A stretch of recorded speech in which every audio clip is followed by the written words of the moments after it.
ৰত্নাকৰ এই নৰহত্যা কৰে নিয়ে অন্ন বস্ত্ৰ কাৰ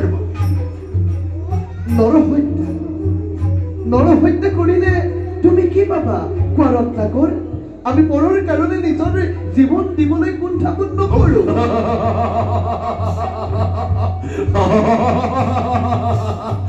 তহঁতে পৰৰ কাৰণে প্ৰাণ দিবলৈ সাজু, তহঁতে পৰৰ কাৰণে প্ৰাণ দিবলৈ সাজু। সাজু ৰত্নাকৰ, কোৱা ৰত্নাকৰ এই নৰহত্যা কৰে নিয়া অন্ন বস্ত্ৰ কাৰ বাবে? এটি পৰৰ কাৰণে প্ৰাণ দিবলৈ সাজু। এই ধন পিতৃ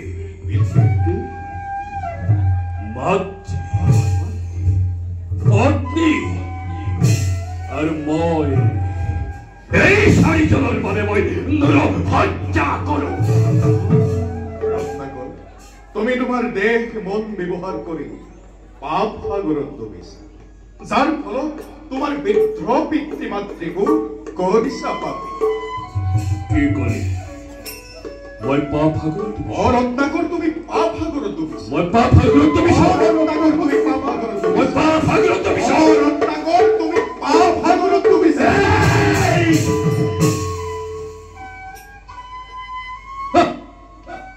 মই পাপ সাগৰত ডুবিছো। পলাবক উপায় বিচাৰি নাপায়, এই বুদ্ধি কৰিছো নহয়। রত্নাকর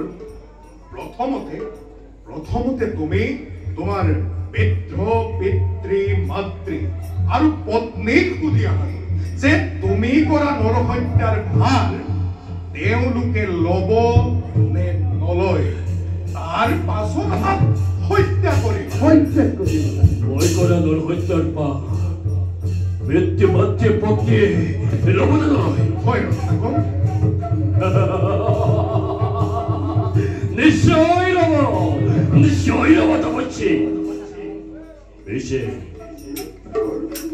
নিশ্চয় তহঁতক মই এনেদৰে এৰি থৈ নাযাওঁ। বৃক্ষৰ তলতে বান্ধিহে মই ঘৰলৈ যাওঁ। বল বল বল তপস্যী।